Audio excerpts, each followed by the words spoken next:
Mesdames et messieurs, bonjour, ravi de vous retrouver pour cette nouvelle édition de votre programme semi-hebdomadaire Autour du monde. Exceptionnellement, je vous présenterai cette semaine votre émission et on commence sans plus tarder justement notre édition d'aujourd'hui. Alors, le ministre des Affaires étrangères, Samar Shoukry, a eu un entretien téléphonique avec le secrétaire général de l'ONU, Antonio Guterres, où il a passé en revue les derniers développements dans le dossier du barrage de la Renaissance, soulignant les constantes de la position égyptienne, appelant à la nécessité de parvenir à un accord juridique contraignant sur les règles de remplissage et du fonctionnement du barrage. Rappelons tout de même que depuis plusieurs années, d'âpres négociations sont en cours pour trouver un terrain d'entente entre les trois pays. L'Union africaine a pris le dossier en main. Des pourparlers ont eu lieu cette semaine à Kinshasa, en République démocratique du Congo, mais se sont soldés par un nouvel échec. Salih Hamed et Ayeshen. Lors de son appel téléphonique avec le secrétaire général de l'ONU, Antonio Guterres, le ministre des Affaires étrangères, Samar Shoukry, a affirmé le danger des mesures unilatérales que continue l'Éthiopie à prendre pour un deuxième remplissage du grand barrage de la Renaissance sans parvenir à un accord et leur impact sur la stabilité et la sécurité de la région. Le chef de la diplomatie a appelé à la nécessité de parvenir en urgence à un accord juridique contraignant sur les règles de remplissage et du fonctionnement.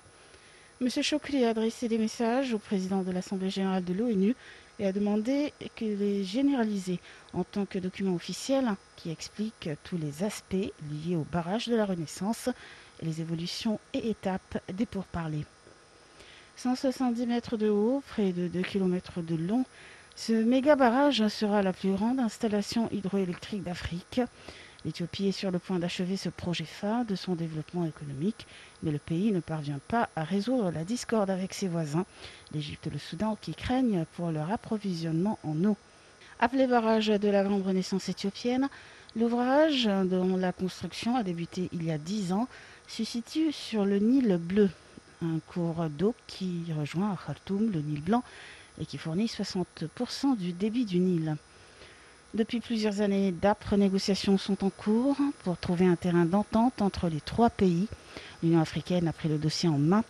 Des pourparlers ont eu lieu cette semaine à Kinshasa, en République démocratique du Congo, mais se sont soldés par un nouvel échec.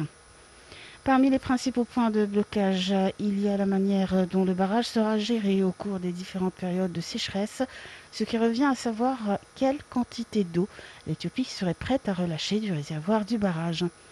Il y a aussi le problème du règlement des différends. S'il y a un désaccord, le Soudan et l'Égypte veulent un arbitrage international dans la phase finale du processus de résolution des conflits. L'Éthiopie n'est pas disposée à l'accepter. Elle estime qu'un tel arrangement est inapproprié, selon un spécialiste de l'Éthiopie. Le Nil fournit à l'Égypte l'essentiel de son irrigation pour l'agriculture et de son eau potable. Le Soudan, quant à lui, craint que ses propres barrages ne soient endommagés par le remplissage complet du nouvel ouvrage. Le sujet est d'autant plus brûlant que l'Éthiopie a commencé l'été dernier à remplir le réservoir durant la saison des pluies et le ministre éthiopien de l'eau a confirmé que le remplissage se poursuivrait cette année. L'Éthiopie connaît une croissance économique rapide, mais la moitié de sa population n'a pas accès à l'électricité. Des représentants de la société civile africaine publient un document appelant au report du remplissage du barrage de la Renaissance. Dans le cadre de ses efforts pour soutenir et ramener la paix sur le continent africain et dans sa conviction du rôle de la société civile en tant que partenaire majeur dans les processus de paix et de développement durable, la Fondation Mahat pour la paix, le développement et les droits de l'homme a participé à la conférence du Nil pour la paix à l'invitation de la Kenyan African Platform Organization pendant la période du 5 au 11 avril 2021 dans la capitale ougandaise Kampala. La conférence a réuni des représentants de la société civile et des parties prenantes de 9 pays africains. Il s'agit de l'Éthiopie, de l'Égypte, du Soudan, de l'Ouganda, du Kenya, de la Tanzanie, de la République démocratique du Congo, du Burundi et du Maroc.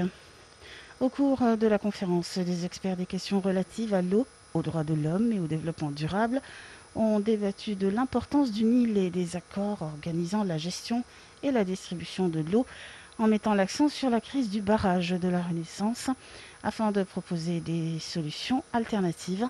Il garantit une distribution équitable de l'eau sans nuire à aucun des peuples des pays du bassin du Nil.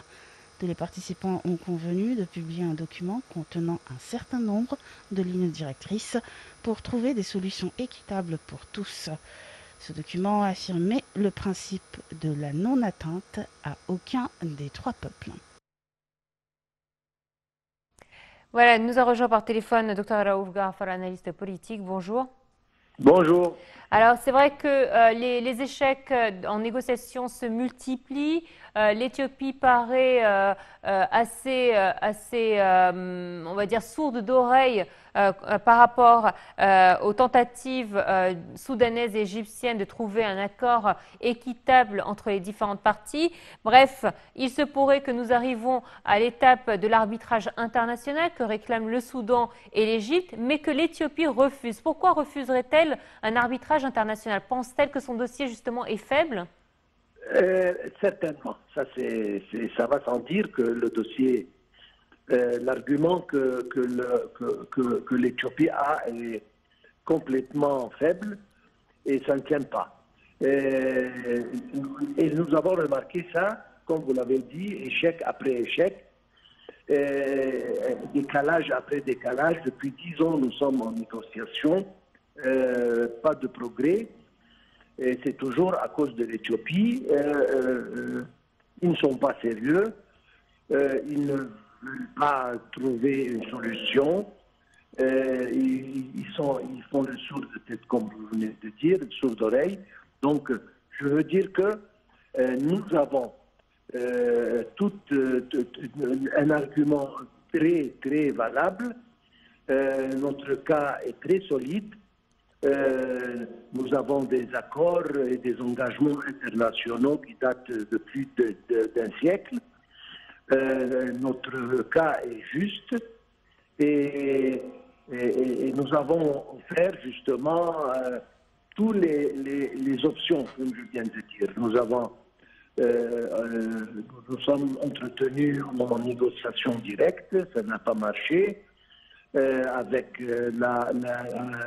l'auspice de l'Union africaine, toujours la même chose, la même réaction de l'Éthiopie, avec des témoignages internationaux, toujours la même chose. Nous avons proposé d'inclure l'Amérique, l'Union européenne, les Nations unies dans les négociations.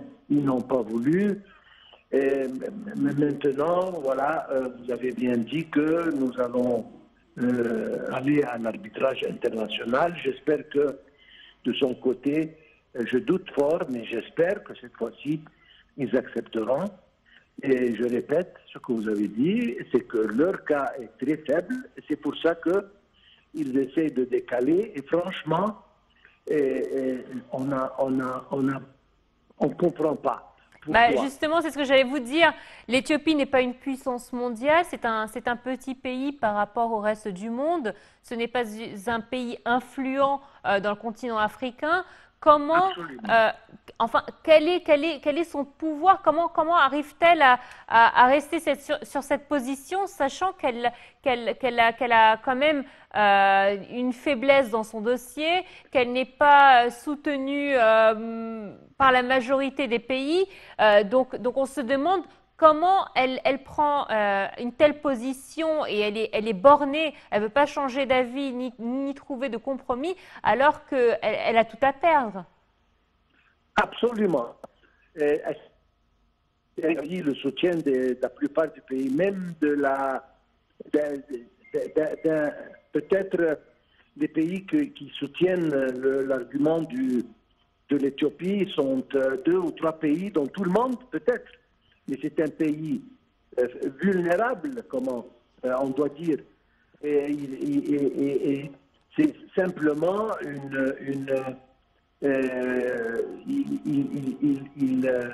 ils essayent justement, je ne sais pas pourquoi ils font ça.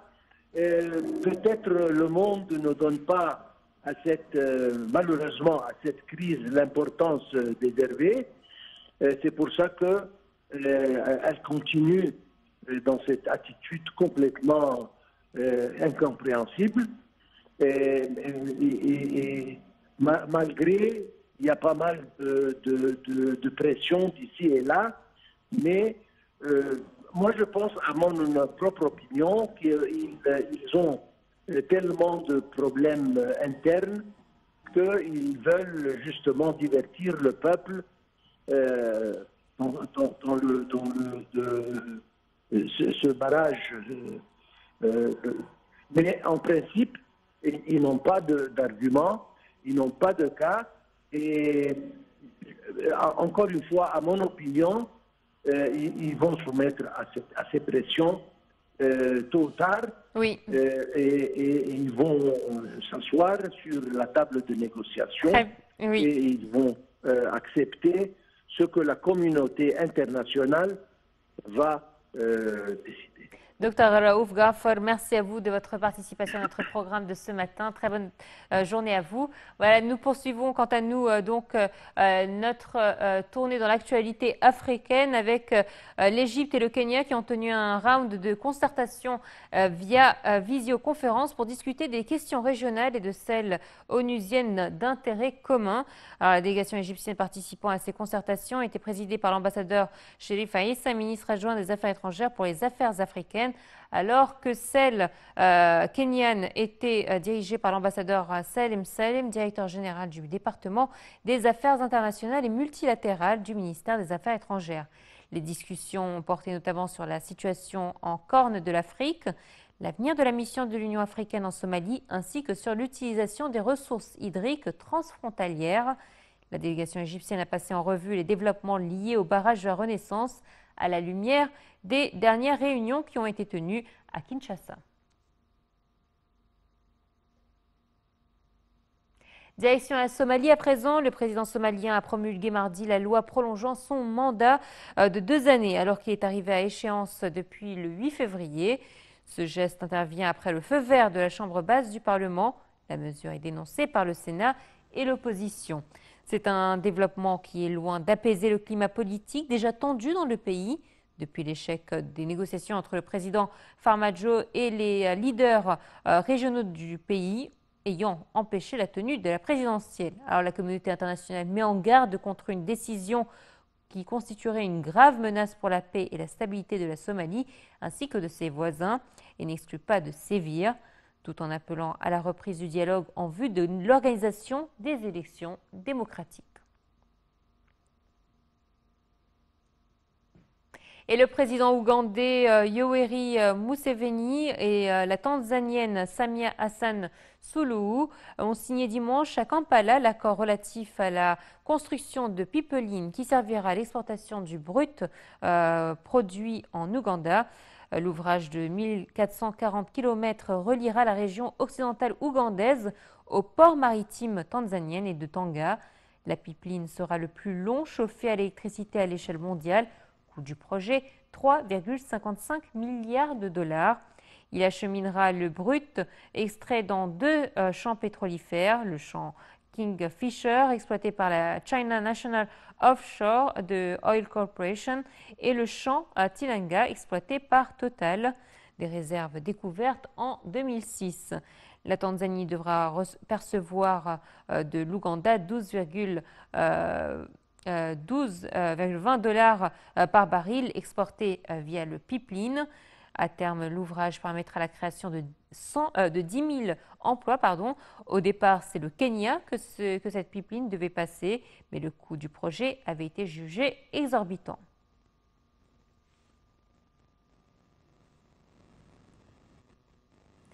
Les 2349 élèves de l'école du Pays-Bas, une cinquantaine d'enseignants et les parents sont en deuil.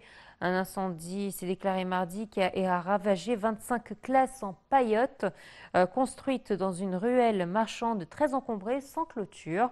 Le bilan est très lourd. 20 élèves, dont 19 en classe de maternelle, ont péri dans l'incendie. Arrivés sur les lieux, les pompiers n'ont pu constater les dégâts.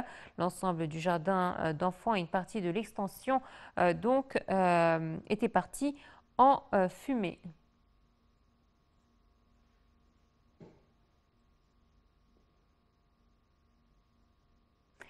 Et on poursuit avec le Bénin. Au lendemain de la publication des résultats de l'élection présidentielle remportée au premier tour par le chef de l'État sortant, Patrice Talon, le ministre de l'Intérieur attribue les violences meurtrières à certains acteurs politiques. Il les accuse d'avoir planifié un vaste plan de déstabilisation qui a été déjoué. Dans une déclaration brève lue devant la presse, le ministre de l'Intérieur dit clairement que ceux qui ont manifesté le 6 avril voulaient chasser Patrice Talon du pouvoir et pour installer un gouvernement de transition. Selon lui, les actes terroristes étaient planifiés à plusieurs villes. Il explique que les barricades érigées pour bloquer les deux axes qui relient le sud au nord visaient à couper le pays en deux. Certains commanditaires sont aux arrêts, d'autres en fuite. Ils sont accusés d'avoir recruté des mercenaires jeunes et chasseurs qu'ils ont armés de fusils de chasse et d'armes de guerre.